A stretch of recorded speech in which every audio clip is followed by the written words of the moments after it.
If it's Monday, the Justice Department says it's completed a preliminary review of sensitive documents seized at Mar-a-Lago as U.S. intelligence officials begin to assess the national security risks from the former president's handling of top secret material, the very latest ahead. Plus, Republicans in the red, GOP leaders now tempering their midterm expectations as Democrats try to capitalize on new momentum, helped in part by a much-needed boost in President Biden's numbers. And later, technical problems force NASA to scrub its debut moon rocket launch, what the delay means for the uncrewed mission and NASA's timeline to get astronauts back on the lunar surface.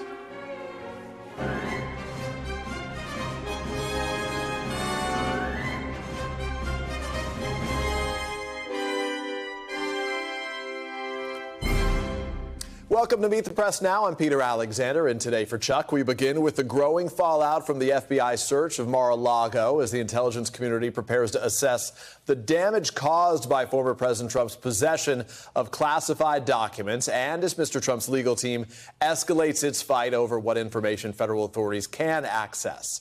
A federal judge has scheduled a Thursday hearing to consider Mr. Trump's request for a third party, what they call a special master, to oversee the FBI's review of evidence. But in a filing just this morning, the Justice Department stated that the records obtained have already been reviewed by a privilege review team, which found just a limited set might be protected by attorney-client privilege. That filing also confirmed news that NBC reported over the weekend that the DOJ is working with the Director of National Intelligence to conduct a review of materials recovered to determine the potential risk it posed to America's national security. The agency assured House lawmakers in a letter on Friday that its review would not interfere with the DOJ's criminal investigation. And this all comes just days after a redacted copy of the affidavit supporting the Mar-a-Lago search was unsealed by court order. It revealed the U.S. found 184 documents with classification markings when a batch of documents was turned over in January. 25 of them were seen as top secret. That investigation into the former president has dominated headlines for the last month, but it's far from the only investigation now facing Mr. Trump. The January 6th committee is set to hold another series of public hearings in September. And committee member Adam Kinzinger told Chuck on Meet the Press yesterday that the panel is now going to dig into the money behind the riot.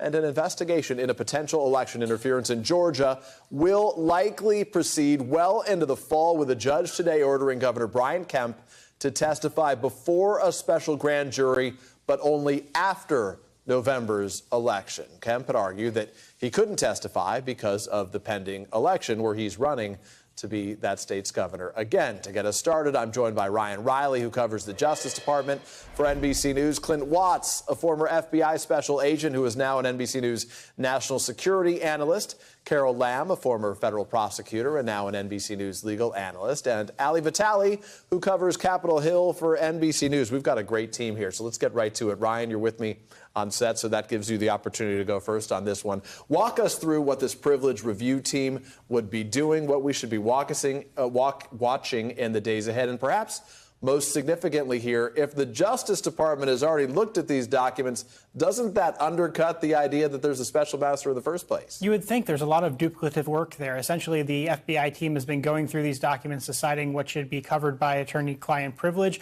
Of course, I think Trump's team is going to argue that that's something that should be done by this outside third party.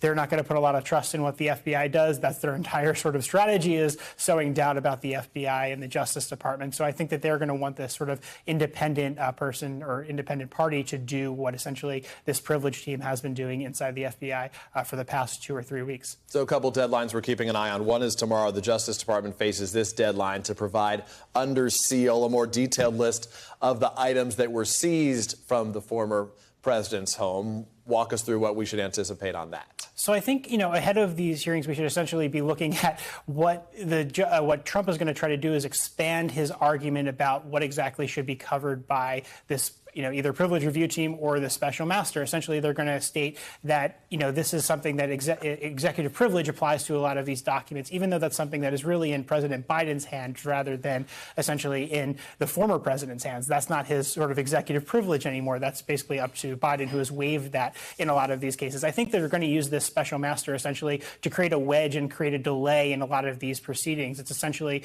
throwing spaghetti at the wall and seeing what they can do to sort of put this process and get this off track from this ongoing investigation. And the judge has indicated an inclination to lean toward allowing this special master process, really just to make sure that every avenue that the president has asked for, he gets, even while allowing the DOJ to continue its investigation as it has. That's right. And I think the key is whether or not that's going to be limited to just attorney-client privilege documents or whether somehow they allow Trump to go further beyond that. Because if it is just attorney-client privilege documents, this should be a rather quick process. DOJ was able to do it fairly quickly. So theoretically, a special master that's redoing essentially the same work that DOJ has already done should be able to do it very quickly as well, Peter. Clint, let me ask you about the Director of National Intelligence, Avril Haines, her assessment and what we should anticipate these intelligence officials are looking for. They're trying to basically anticipate or detail what risk to national security is this. Right now, we're kind of in a black hole in terms of what the real risks are here, even though we know top secret information is information, of which they found at least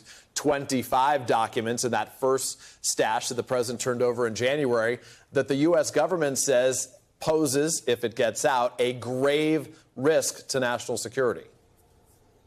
Really two parts I think that we should be looking at. The first one is retroactive. They're going to go back and look at all of the sources and all of the methods that were potentially disclosed to see what impact there has been to them already. That's what we don't really know, is maybe something's already happened and we're just not aware of it. And separately, in terms of both their human sources and their signals intelligence, you probably noticed some markings. HCS, that's human intelligence. SI is signals and other technical intelligence. They'll look at the damage to those methods in terms of their ability to still collect on them.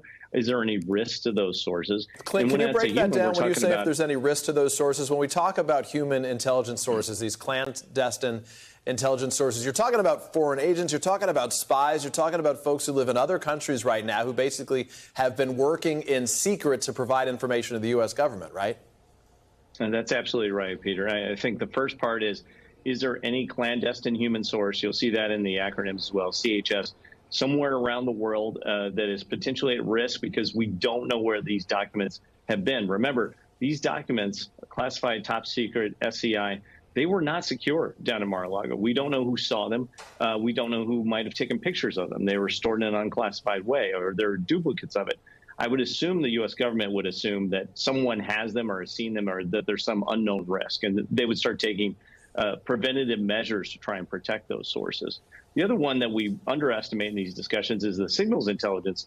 Some of those methods, if they're known, let's say it's a foreign government or a terrorist organization, an extremist group, right. If they found out how they were being collected on, they would change the way that they do their business in terms of communications. That is a $1 billion loss sometimes for the U.S. government. Those methods are taxpayer-funded methods that have been developed over a long time. To lose those, that's extremely damaging. I think the third part of that assessment will be looking forward. What foreign partners will no longer trust us based on the idea that a former president is selectively picking documents? And some of those we know were about foreign leaders. Macron's name came up in it. What foreign governments will no longer trust us or want to share us information to the point where maybe they know something of grave harm to the U.S. government is about to happen, but they're not sure they'll be protected in the future. Will they still share that information or not? As a former U.S. official said to me over the weekend, they said, these are the types of documents that you didn't even go to the bathroom and leave them on your desk. These were locked up at any time that they weren't, in your hands and then secured thereafter. Carol, let me ask you, how much will the ODNI, the Director of National Intelligence Assessment, likely factor into the decision of whether to charge Mr. Trump? And if so, what types of charges? I mean, just having classified information, some just have dismissed that, but would it matter how damaging this information is to the assessment that's made? Yeah, there are really two reasons why you want ODNI to be looking at these documents. One, as Clint just mentioned, is so that you can assess what damage to, if any, the intelligence community has suffered as a result of the non-retention of these documents in a secure facility.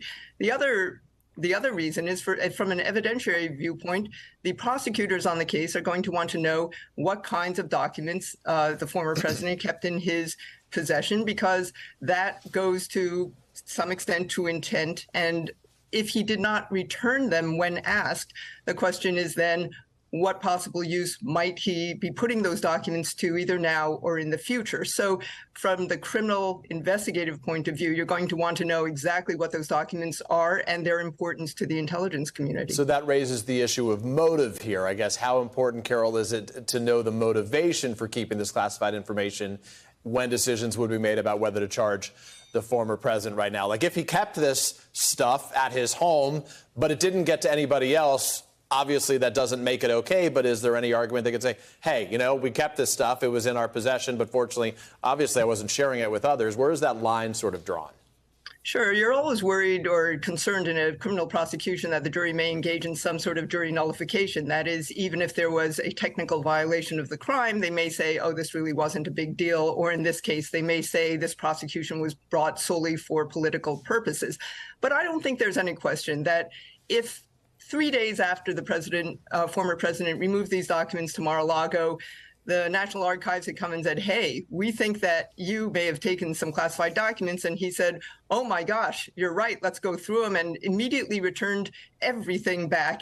And there was no further reason to believe that there were classified or other defense, even non-classified documents in his possession. I don't think we would be here right now. So I think what you've seen all along here is an increasing concern on the part of the government that if these documents are not being turned over time and time again, that there's a reason for that. And that's what they're looking at, is the motive. Carol, help me understand this. I think a lot of people are like, oh, or Republicans certainly have said, oh, they're targeting Donald Trump because he's the former president, he's a Republican, and the like. But what strikes me is what we learned from that affidavit, the portions that were not redacted. We learned about the timeline that they first reached out to Mr. Trump in May of last year and repeated that outreach until December before any documents were turned over for the first time beginning in January. Now there's the idea of a special master right now and the considerations that are taking place there. Is the former president being treated any differently than anybody else would? I can't imagine that they would allow, that the Justice Department would allow any other government official 6 months to return what they believe were classified pieces of information. It's interesting that one side always says the other is acting politically. If this were anybody other than the former president of the United States, a lot of the considerations that have taken place for this particular individual would not have taken place. The way the search warrant was executed, unarmed agents going in, I think Clint can tell you how unusual that is. The bottom line here is that concessions and considerations have definitely been made because this is the former president of the United States. And remember, no charging decisions have yet been made. Right. It is possible that other people besides the former president are being investigated. We just don't know. And it's very dangerous. It's very, very dangerous for either side to, when you have only partial information like this, to begin speculating and filling in one's own beliefs or views about what's going on, because it could be something completely different than what meets the eye here. Yeah, I think you're right. We're best sorted by waiting for the information to arrive and making assessments as that happens. Ali, let me ask you, what has struck me is how few, if any, Republicans we heard from after the redacted affidavit come out. They have been almost silent in terms of their defense of the former president. Silent, and yet it's still the conversation that was being had before this, which is what Carol was just talking about. The idea that this is political in nature is a cry that we've continued to hear from the right, and I imagine we will continue to hear. And then, of course, there are others who have been out there talking about the fact that if this were what happened, if these classified documents are why DOJ is now going after the former president, almost acting as if that's not a high enough bar, it's not enough of a crime to go after a former president. I think we're seeing a lot of that negotiating in real time with the U.S. legal code from Republicans who are trying to make this seem like it's not that big of a deal, or like DOJ is somehow politicized or out of line here. And I think that's something that we're going to continue to see. It's frankly one of the first thoughts that I had after I obtained that letter from ODNI over the weekend. The idea that as this hits the Hill, as everything often does when it hits the Hill, it becomes even more hyper-partisan, Peter. Yeah, Ali, we were saying that most Republicans were silent. Not everyone. Lindsey Graham was on Fox last night, and he warned of, I want to make sure I get this right, riots in the streets if Mr. Trump is prosecuted. Here's what he said. If there's a prosecution of Donald Trump for mishandling classified information after the Clinton debacle, which you presided over and did a hell of a good job, there'll be riots in the streets. So I think a lot of people have opinions of that warning or prediction, whatever it is, given that we're barely a year and a half removed from January 6th, where there weren't just riots in the streets, there were riots that entered the Capitol. But is he reflecting the sentiment of other Republicans?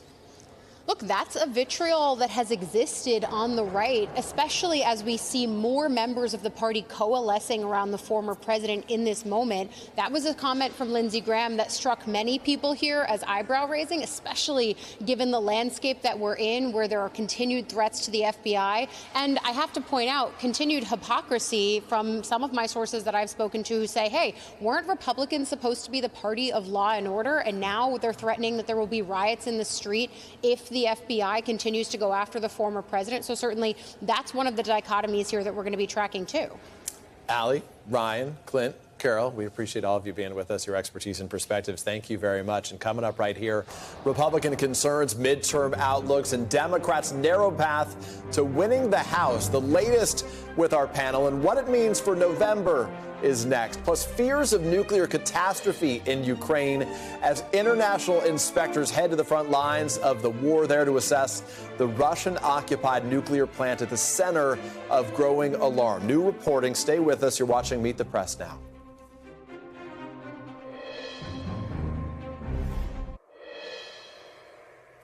Welcome back. The midterm landscape has completely shifted in just the last month, and we now have some new numbers from our most recent NBC News poll to prove that. Unlike most previous midterm years, the results show that persuadable voters are leaning toward the party in power, with Democrats now leading Republicans 40 to 37%. Earlier this spring, these voters went to Republicans by 6 points. 3 months later, Democrats, as you see, now on top.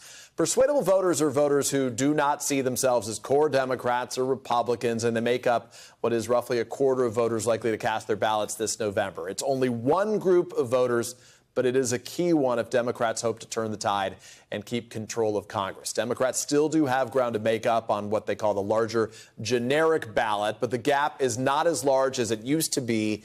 In the same poll, Democrats trail Republicans just 45% to 47%. We want to break it all down with today's panel. I'm joined by Tia Mitchell, Washington correspondent for the AJC, the Atlanta Journal-Constitution, Bernie Sanders advisor Faiz Shakir, and Republican strategist and former NRCC communications director Matt Gorman. All right, let's get you guys' reaction to these numbers very quickly. The Democrats are heading into the fall right now, really sort of with the energy of the party that's out of power, I think, given what's happened with abortion right now. Because of the Supreme Court ruling reversing Roe, Matt, all of a sudden there is real energy among Democrats. Beto O'Rourke, first ad on abortion. Abigail Spanberger in a key district not far from us in Virginia, leading on abortion rights as well. Your reaction to these figures right now and the challenge for Republicans? I feel like Republicans are starting to get some traction on what they can see as a rebuttal. Look, Republicans can't ignore the issue of abortion, but they also shouldn't run on it. I think, as we saw yesterday on CNN, Tim Ryan, who's running for Senate in Ohio, was questioned and really stumbled along an answer. Would he want any limits on abortion? Nan Whaley, a couple months on this show, couldn't get an answer. The point for Republicans, you think, is they have to sort of force the Democrats to sort of determine where their line is on this, right? And it's very tough to. They need to muddy the waters a little bit on abortion. But Faiz, what strikes me as we talk about the issue of abortion right now is like there's this woman in Louisiana, right, who has a fetus who doesn't have a skull, some birth defect that basically the doctors are telling her that as soon as this baby is born, it will basically die. She said, I have to carry my baby to bury my baby. It's those types of stories that we're hearing from individuals that has made this abortion issue such a driving one for a lot of those independent, those suburban women benefiting Democrats. Because everyone's aware of where the Republican line is, which is that zero, never. You can't have a choice. And so I think the opportunity for freedom to have a debate over it, that we respect women, respect families to make these difficult decisions on their own is going to be a powerful winning one. And certainly synergizing the base, but more than that, I think, is giving Democrats an opportunity to extend that metaphor further. So if we're a freedom party of choice, now you're a freedom party in all respects. We're fighting for freedom in the economy. Here's an effort to try to reduce your prescription drug costs. maybe you'd like that too. And so I think that we're starting to find our footing on economic grounds as well. So let me ask you about the economic grounds, Tia, on the ground as you speak to folks in your community in the state of Georgia, which is critical right now with Raphael Warnock and Herschel Walker fighting for that competitive Senate seat right now. Has the issue of cost of living, of the economy, receded, or is it still top of mind for most voters? It's still top of mind for most voters, but Warnock in particular has run on a very populist platform. He said, I led the charge to lower those costs and lower the cost of insulin and lower the cost for Medicare, folks on Medicare. Warnock will say, I called for a suspension of the federal gas tax to give you additional relief at the pump. So, of course, what Herschel Walker's camp is doing their best to tie Warnock to Biden. And what they're hoping is that, you know, Biden's doing better in his approval rating, but still, you know, a little bit underwater, particularly with Republicans and independents. So Herschel Walker is saying, this guy Warnock, he's a rubber stamp of President Biden, and we don't like President Biden's policies, so you shouldn't like Warnock either. Yeah, but let's note President Biden's numbers, according to some recent polls, now approaching 45%. It's a lot better than it was just a couple of months ago. Matt, a real challenge for the Republicans right now. That marquee at every intersection is the price of gas.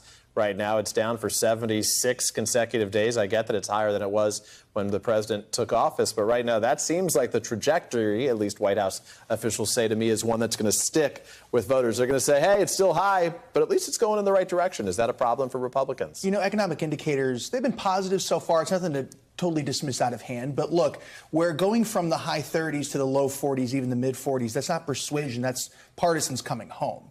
And what I would look at is if you're a Senate candidate of the president's party, around 48% right now, historically, as of September 1st, you tend to stay there. Obviously, things can buck the trend, but right now it would be worrisome if you're a Democrat stuck at 48% running for Senate. Are you worrisome right now? No, because of what Matt's suggesting is that there isn't a red wave sitting there at the cusp. I mean, that's for a long time. If you heard Republicans on this show or other shows, they'd be telling you, oh, here comes a monstrous monsoon to crush you guys. And, I don't think that that's what we're talking. We're talking about fighting it out in the trenches, right? So if you have a good organizing campaign, you've got core partisans on each side getting out the vote. Now you've got a chance to win. And that's what you go into every election with the hope and the possibility for. And I think Democrats have positioned themselves to maintain the House and maintain the Senate. Maintain the House. Are Democrats peaking, as they say, at the right time right now? They do face a gauntlet of 2 more months before, inflation could change. We're waiting to see what the Fed does. Again, obviously, these are some challenges. I think in just the challenges of this is a midterm, the president in charge, the House usually loses seats. Republicans only need to take up a handful of seats. And, for example, in Georgia, Republicans are gained a seat just by redistricting. Mm-hmm. And if they only need a handful of seats, it's going to be really hard for Democrats not to lose the House, kind of even outside of their hands. Now, it might not be the route, it might not be the red wave that Republicans hope for, and that will make it very hard, for example, for Kevin McCarthy to govern if he has a thin majority. But I think the odds still are right now that Republicans will get some type of majority after the midterm. Faiz, let me ask you a quick question. Right now, the fact that Donald Trump is making headlines every day, clearly that's good for the Democrats. It's good for Donald Trump. What does it mean for the rest of the Republicans? Oh, I think they're all trying to run away from it. You can see that they'd love to turn the page. They'd love to have, like, Mike Pence hold fundraisers for everyone and Ron DeSantis hold fundraisers for everyone and pretend that Donald Trump is not on the scene. And so the more that he injects himself, continues to remind Democrats what you're up against and also the vision of what you're up against. Here's an autocrat who still claims he owns the presidency. It helps animate and drive, I think, the right contrast in this election. Matt, your thoughts on that? Look, college football's coming back this weekend. If you're a team with a lead as we begin the fourth quarter, you want as few variables as possible. You don't want injuries. You want to try and ride the timeout as possible, whether you have a big lead or a small lead, any other variable, whether it's Trump or anything else that comes in between now and Election Day. That's a little bit of a variable you don't want. All right, you raised college football. Northwestern beat Nebraska this weekend. Go Cats. I had to get that in there quickly. Let's play Ronna McDaniel. She was on Fox. She was trying to calm worries about the midterms and downplaying expectations. Let's take a quick look. I think that this is what the media does before every election. It has to get tight because it's not interesting if it looks like Republicans are going to run away with everything. Of course, I've been saying forever we don't like the phrase red wave. We have to earn every single seat in the House and the Senate to take it back. T, I'm sort of struck by them saying, by Ronna McDaniel, say, we don't like the phrase red wave. A while ago, Kevin McCarthy was almost, measuring the curtains right now in the sort of House Speaker's office, effectively saying, hey, this is about to be ours. It looks like Republicans recognize things have changed. They're trying to sort of change the message to protect what they think should be their advantage. Yeah, I think Republicans realize that the abortion ruling, all the Trump distractions are not what they want to be talking about 10 weeks before the midterms. And so they are trying to redirect. They are trying to manage expectations, so that it doesn't become an embarrassment if, there is a thin majority and not huge wins, or if, Democrats do see a pathway to keeping their majority.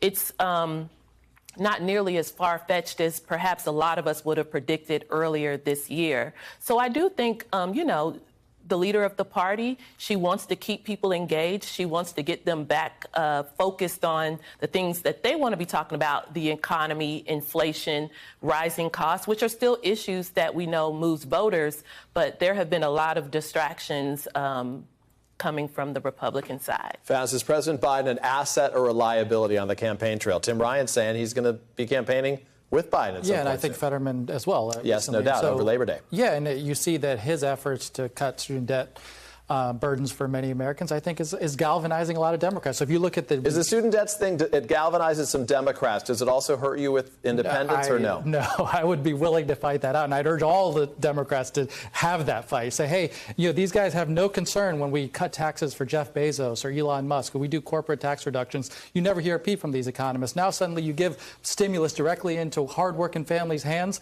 to reduce their college debt burden. Yeah, let's go. Let's go have that fight, because ultimately, the choice of this election is, do you want to do more of this direction or do you want to do less of this direction? And so you're offering free tuition at community colleges. That's what our next move is going to be. Let's go. So your take on that, Matt, right now, is that something Republicans can campaign on, this student debt forgiveness? Is that a winning message? There's some compelling ads out there right now where you hear from like a mechanic and a waitress basically saying, hey, I'm going to keep working so I can pay off your loans. Absolutely. And I would expect some Republicans, it might not be the main message. You're not going to get that as a sole issue that people are voting on. But if you're going to the polls, that's definitely in the back of your mind, especially because the people who you're subsidizing, so to speak, are the wealthier, tend to be white, postdoctorate stuff, who, let's face it, in terms of by the math, they tend to vote more liberal. Yeah, no doubt. Tia, closing thoughts on the ground. What are folks telling you that you think is sort of the sleeper issue here we're missing?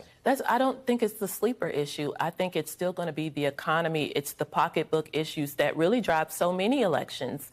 And it's really going to be up to, especially in competitive races, who has the message that resonates with voters. And we know that message will shift. In Ohio, it might be more working class. In a state like Georgia, it might be more speaking to black voters, speaking to younger voters. In Florida, you got to speak to your Latino voters. But who has the message that hits voters in their pocket? That's really what's going to prevail in competitive races. You look at past midterms, 2006 Democrats with a 13-point advantage, 2010 Republicans with a 17-point advantage. It's double digits always until this go-around. Republicans with only a 2-point advantage right now. This thing's going to be interesting. Thanks to our panel for a good conversation. Up next, shooting for the moon. We have a status update on NASA's Artemis mission following this morning's scrubbed launch, plus NBC's interview from space with one of the astronauts on the Artemis crew. You're watching Meet the Press now.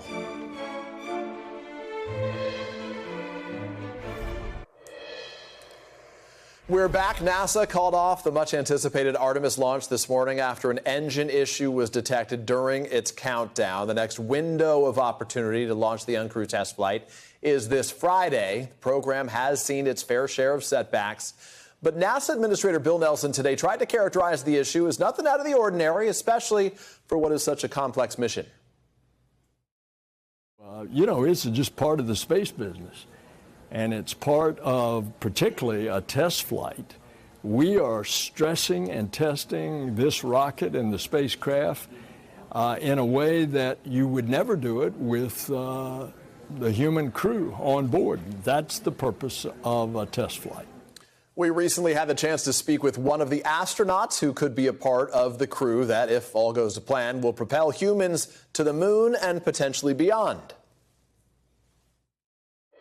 Artemis Launch Control with an update. Launch Director Charlie Blackwell-Thompson has called a scrub. NASA's Artemis program is the program that will be leading us to the moon. When it launches, Artemis 1 will orbit the moon for 6 weeks without any crew on board. The next small step towards astronauts like Jessica Watkins returning to the lunar surface. Being in space is certainly something that I dreamed about from a pretty young age. I'm not sure it was ever something that I thought would really come to fruition and actually happen, but it is a true privilege and an honor to be able to be here today. We spoke with Watkins this summer as she made history aboard the International Space Station as the first black woman on a long-duration mission. I think this kind of milestone comes as a result of and as a tribute to the women astronauts and the black women astronauts who came before me and laid the foundation. It is also a testament to the exciting future ahead. Watkins is one of the select group of astronauts tapped to be part of the Artemis crew. But that future for Watkins and NASA doesn't end with the moon. I certainly look forward to the day that humans set foot on Mars. For me personally, I am a planetary geologist, and I did most of my research on Mars and looking at the geology of the surface of Mars. We certainly are excited about going forward to the moon as kind of a stepping stone towards Mars. We can develop and build technologies that will help get us towards Mars and help create some of those operational pathways as well. We can learn a lot from having an outpost on the moon that I think will allow us to get closer and closer to Mars. It's one small step for man, one giant leap for mankind. The landscape for space travel today much different than during the Apollo program. I am so excited to partner with SpaceX in this fantastic endeavor. Going head-to-head with competitors like Jeff Bezos' Blue Origin, Elon Musk's SpaceX won the bidding war to be NASA's private partner for Artemis, a $2.9 billion contract. As these partnerships test new boundaries in the new billionaire space race, it remains to be seen if the Artemis launch will lead to another giant leap for mankind. But it might for Watkins and others following in her footsteps. There is no manual. There are no check boxes that have to be done in order to be here. We just want you and find something that you're passionate about and just continue to pursue that relentlessly and continue to dream big. You never know when those dreams will come true. And for more on today's developments, joining me from the Kennedy Space Center is NBC News correspondent Jake Ward. Jake, nice to see you. We're sorry we didn't get to see a launch today, but obviously safety comes first on these things. Have we gotten new information on the issues, the engine issues that led to this launch being canceled?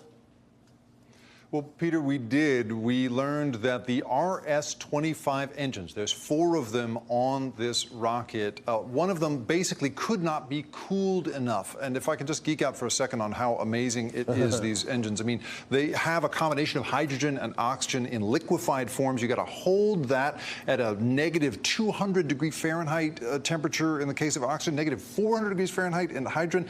And at that temperature, they boil. So that's why you see the crazy steam, the gas coming out of the rocket as they hold them in this boiling condition. Anyway, we sat here for a while watching that, thinking about that as they struggled to figure out why they couldn't get that third of 4 engines cool enough to take off. And here's the thing, Peter, those engines are monstrous, right? It's the RS-25 literally goes from 0 to 17,000 miles an hour in 8.5 seconds. So you can't mess around with that. And the decision here by NASA seems to have been, we'd rather be safe than sorry, so they're going to try again later, Peter. Yeah, of course, that makes sense. The next launch window, as we've been reporting, is this Friday. Is there any better indication if they'll be ready by then? Is that enough time to get this done? And I guess thereafter, what are the other potential dates? What sort of horizon are they playing with here? Right. Well, as you know, it's an extraordinarily complex thing to put this kind of thing into space. You need the moon and the Earth to be in the proper position relative to one another. And it turns out there's a lunar eclipse over the course of this week. And the Orion spacecraft requires solar power. That's why they can't launch it before Friday. But the big question at the moment is, can they fix this problem on the launch pad, or do they have to roll this thing, this 30-story building, that's what this spaceship is, all the way back to the building you see behind me and fix fix it in the garage here. If that's the case, then it's unlikely we'll see it go Friday. It could be. They're not ruling out the possibility, but not a sure thing, certainly. Then the next possible launch window is Monday, Labor Day, but the forecast doesn't look great there. At that point, we're looking probably at middle of September, and if it doesn't go then, we're looking into October and beyond.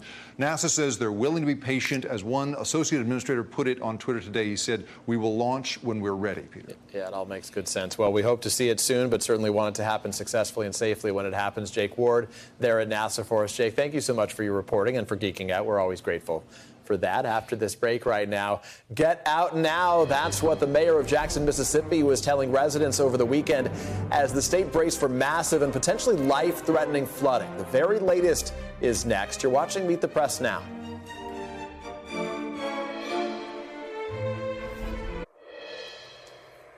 We're back on Meet the Press now, and officials in Mississippi say the Pearl River is falling faster than expected after cresting this morning just under 36 feet. It comes after the state's governor, Tate Reeves, declared a state of emergency over the weekend amid fears of more heavy flooding.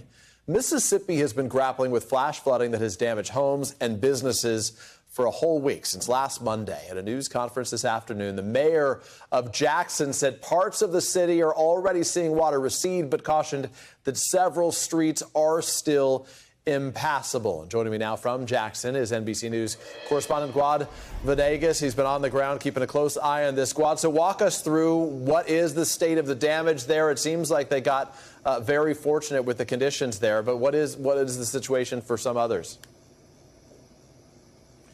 Right, Peter. So officials were originally concerned when they declared this state of emergency. They were concerned that the river might reach 35.5 or 36 feet.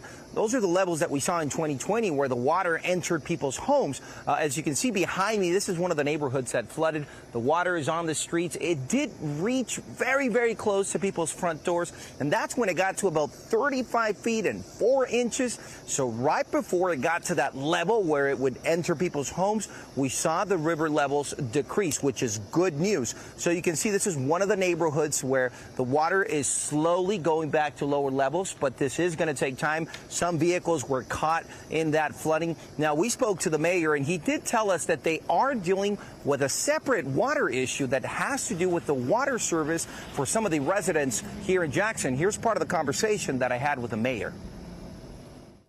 Because the river is higher than what it normally is in terms of our surface water treatment facility, bad water is coming into our system, and it's messing with the chemical composition of how they treat water. And so they had to reduce pressure of what they're putting out. And so that is causing system-wide challenges to thousands upon thousands of residents. And our tanks are bottoming out because they're unable to refill the tanks with quality water. So the mayor is asking people to be patient as they try to work on these issues. They are now focusing on entering places like this neighborhood behind me to see what kind of damage was done. But very, very fortunate, very good news for some of the people in these communities with the water once again reaching to a part just inches away from people's front door as we saw these levels go back down and the water recede. And as you can see, Peter, it is hot, it is sunny, and we don't think there's going to be any rain. The forecast says it doesn't look like there will be rain today or tomorrow. All good news for Jackson, Mississippi, Peter. Yeah, the good news is most of this appears to be passing them right now. That city, Jackson itself, has almost 200,000 people in it. The most urgent issue, what is the primary issue right now? It sounds like not the water that came in, but the water that people can drink who are still there. Yes, there is a recommendation for people to boil the water if they're going to drink the water. They were, when we arrived last night in a hotel, they offered us a lot of water bottles. They told us to be careful as the city's working through these issues. Now, that was a problem, Peter, that existed here before those flash floods. But then the mayor did tell us, as you heard, that the flooding did create even more issues. So they've been dealing with that. But of course, considering they had declared a state of emergency and they were expecting the water levels to rise to 2020 levels, this is good news that now they can focus all of their efforts on fixing those water issues. Peter. All right, Guad, thanks so much. And we're sending good thoughts to all the people there in Jackson, Mississippi and the surrounding communities. Appreciate your reporting. We turn now to the fight against COVID. And starting Friday, Americans will no longer be able to order free at-home COVID tests from the government. The Biden administration said the move was due to a lack of congressional funding and to prevent the stockpile from being depleted in case of a fall surge. The government has distributed an estimated 600 million tests through its COVID-19 test website dating back to January. The decision will not affect people's ability to get free testing through private insurance, Medicare, or Medicaid. Still to come right here, UN inspectors head to Ukraine amid increased fighting near Europe's largest nuclear plant, still occupied by Russian forces. I'm going to speak to a nuclear expert about the growing safety concerns, plus live reporting from on the ground there. That's next. You're watching Meet the Press now.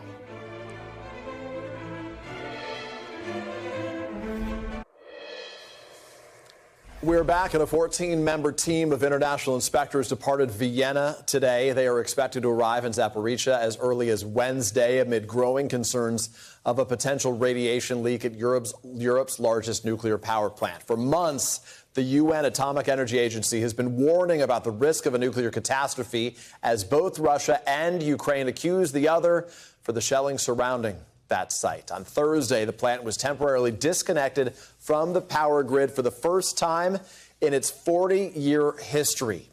While on the ground, the team of experts are expected to examine any damage to the plant, determine how its safety systems are functioning, and evaluate the working conditions of its staff. Just this afternoon, John Kirby, he is the Strategic Communications Coordinator for the White House's National Security Council. He told reporters that the government would like to see the controlled shutdown of that power plant. The U.S. government wants that to happen, saying it would be the safest and least risky option in the near term. Let's take you to the ground now. We're joined by Josh Letterman. He is there in Ukraine. So, Josh, you've been following this reporting over the course of the day. What do we know about the inspectors once they arrive in Zaporizhzhia? How long will they be there? Well, Peter, they left Vienna today, the UN nuclear headquarters, on their way to Ukraine. They're expected to meet first with officials in Kyiv before heading to the Zaporizhzhia region, where those inspectors are expected to spend several days on site at the Zaporizhzhia nuclear plant, as you mentioned, not only inspecting the damage and the backup power and safety systems there, but also trying to get some read on the conditions these Ukrainian nuclear workers have been operating under, because there have been reports that they have been tortured by the Russian officials, that they are working under duress. But there are some important things they're not going to be able to. They cannot force Russia to hand the plant back over to Ukraine. They can't stop the shelling there, but they can hopefully give the world the first independent eyes and ears that they have had on that plant, as the tensions have just really been skyrocketing, with local officials now doling out iodine tablets to people living within about 30 miles of the plant, just in case there's a radiation spread. Josh, this is such a remarkable situation, because you have these independent inspectors going in to a foreign country to look at a nuclear plant that's being controlled by its nemesis, by its enemy at that location. Yeah. Obviously, there are real concerns about what the Russians could do to sort of clean up the scene in advance of their arrival there. What is the talk about the potential for the UN to sort of come to some agreement that these guys would be allowed to stay at that location? Yeah, this is an unprecedented mission. There is no doubt about it, Peter. And there are concerns that the Russians may try to whitewash what they've been doing there. For example, take some of the military vehicles that we have reported Russia has put inside the turbine halls of the nuclear reactors, get them out of there before the inspectors visit. So it's unclear if they're going to have 100% sense of what's happening there. But the goal here is for the UN to really up the international pressure to create a demilitarized zone around this plant, which is something the U.S. has been calling for. In addition to the White House saying they want to see a controlled shutdown, they're saying they want a no military zone around this. So far, that is something that Russia has said they're not willing to entertain. But hopefully this visit might start to create enough pressure that there's some type of resolution, and the tension really is started to ratchet down here. Josh, your reporting has been excellent for the last several weeks. Stay safe. Thanks for sharing those latest updates with us right now. I want to turn to Edwin Lyman. He's the director of nuclear power safety at the Union of Concerned Scientists. Mr. Lyman, thanks for being here. Can you kind of give us a better understanding of what kinds of damage to the facility, what in particular these IAEA inspectors will be looking for, even if it's under Russian control? Sort of what kind of access do you expect them to get, and what do they need to be able to see what it looks like? Well, that is a key question. How much will the IAEA inspectors be able to see? However, there's some things that the Russians won't be able to cover up if there is extensive unrepaired damage. Now, there is no evidence that there's been extensive damage to the safety systems yet, which is a good thing.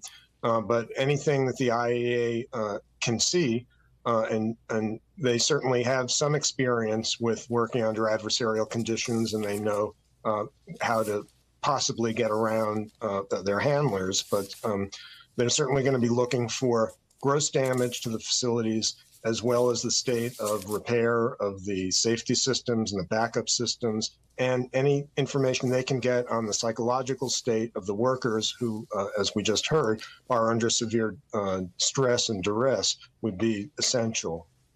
So what is the best case scenario here? Just last week, we saw the plant get disconnected from the power grid. So help us understand right now, the U.S. government wants it to be shut down right now. Like, what is the best thing that could come out of this visit? What can we hope for? Yes, well, there are 2 of the 6 reactors are operating. Clearly, a nuclear reactor is going to be safer if it's shut down, if there's a risk of losing its power supply. But on the other hand, that power may be needed to supply essential Ukrainian activities, and that itself can be a health and safety risk. So it's a tough call. But I think the best thing this visit can achieve is that it does provide an independent assessment of the state of the plant. It does increase and focus international attention on what's going on there, and hopefully will provide enough pressure so that Russia will agree to lowering the temperature, moving military personnel and equipment away from the facilities where they've been used, where the facilities have been used to shield them. That would be essential to try to avoid any further damage to this plant. So, Mr. catastrophic. So that's the best case scenario. Obviously, the worst case scenario would be an awful catastrophe, a radiation leak. Were that to occur, are there any mitigation, tactics available to them to try to shut it down and sort of stop it from spreading wider? Who really is at risk if there is a radiation leak there? How wide could it go? Well, yeah, I mean, the plant does have some resiliency, but if there was a severe loss of power to one of the reactors for more than a few hours, the radioactive and hot core would start to melt, and then potentially you could have an accident like we saw at Fukushima in Japan 2011, or in the worst case, something more like Chernobyl in 1986. But if the personnel know what they're doing, if they're able to execute emergency actions, they could probably arrest that condition before it got too severe. But that depends on them being able to carry out their duties without any interference by the Russians. Can I ask you, as far as the public goes? Yeah. Sorry. No, I was just going to say, as it relates to the public, they said within a sort of a 30-mile, perimeter of that location, of that plant, they've been handing out iodine pills right now. That it sounds like some preparatory effort there. But what, if anything, would that do if people were to be impacted? Well, taking stable iodine can only prevent the uptake of radioactive iodine in the thyroid. Now, that's one of the worst consequences of a nuclear accident, and that's what led to the thousands of thyroid cancers among individuals who were children at the time of the Chernobyl accident. So it's very important, but it's not sufficient. Other measures would involve evacuations and or sheltering, and the plume itself really depends on the amount of radioactivity that escapes, how quickly it escapes, and the weather conditions. But in principle, you could see some contamination over a wide area, many tens of kilometers or even hundreds, depending on these conditions. And so a demilitarized, just want to prevent that. The creation of a demilitarized zone, as some have now been, calling for, is that something that could work? You don't have UN forces to enforce such a thing. So is that even a possibility in your view? Well, it's a theoretical possibility, but obviously it would be very difficult to enforce. But one would hope both sides should recognize that it's in their interest to make sure that this facility remains safe. And so it's just logical that they should try to avoid any kind of warfare in the vicinity. And let's just hope that reason will prevail, international pressure will help, and Russia will back down here. Mr. Lyman, we appreciate your expertise. It's such an awful scenario that we're now contemplating, forced to contemplate due to this awful crisis now. Beyond 6 months, more than a half a year they've been fighting this terrible war there. Thanks for your expertise and your time. We appreciate you very much. That's going to do it for us at this hour. I'll be back in the seat tomorrow with more Meet the Press Now.